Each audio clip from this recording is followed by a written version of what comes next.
À l'approche des fêtes de fin d'année, vous allez vouloir faire plaisir à vos enfants, peut-être en leur achetant des jouets. Mais comment vous repérer, comment choisir un jouet adapté qui ne risque aucun danger pour la sécurité de vos enfants? C'est avec vous, Emma Mathieu, qu'on va tenter d'y voir plus clair. Bonsoir. Bonsoir Sophie. C'est vrai qu'il est parfois compliqué de se repérer face à la multitude de jouets présents dans les rayons. Alors, comment savoir si le jouet que vous avez choisi est conforme à la réglementation et donc qu'il ne représente aucun risque pour vos petits bouts de chou? Eh bien, c'est simple. Il vous suffit de vérifier les sigles et pictogrammes présents sur l'emballage. Je m'explique.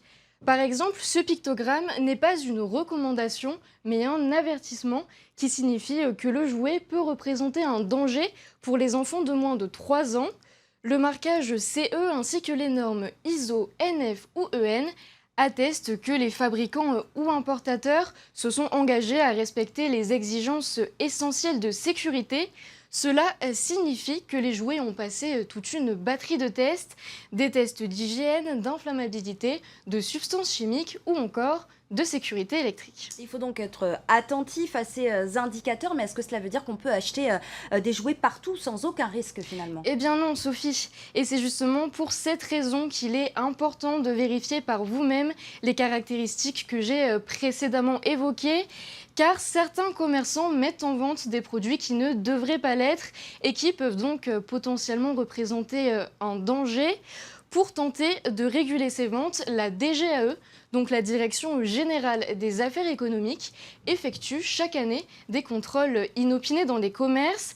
À titre d'exemple, en 2021, 37 établissements ont été inspectés et parmi eux, 6 ont été avertis. Pourquoi justement ces 6 ont été avertis, ont reçu un avertissement?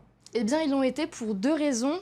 La première, c'est que les jouets présentaient des problèmes d'étiquetage. Et la seconde, c'est que les commerçants n'étaient pas à même de présenter des documents obligatoires qui attestent de la conformité des jouets. Et en ce qui concerne cette année 2022, Sophie, eh bien, les contrôles, notamment sur les jouets de Noël, ont débuté. Alors toutefois, malgré ces contrôles, il peut arriver que certains jouets passent entre les mailles du filet, j'imagine. Oui Sophie, et c'est pour cela que la vigilance des parents reste le meilleur des conseils. Vous n'êtes pas à l'abri d'un jouet qui n'est pas aux normes et qui a tout de même été mis en vente, ou alors d'un jouet qui a un défaut de fabrication et donc qui dysfonctionne. Côté dysfonctionnement justement, sachez que si le moindre problème survient lors de l'utilisation, eh bien des recours sont possibles. Vous pouvez aller par exemple en magasin et dans ce cas-là, le commerçant aura l'obligation d'échanger ou alors de réparer le jouet. Vous pouvez également aller plus loin en allant notamment déposer une plainte au tribunal.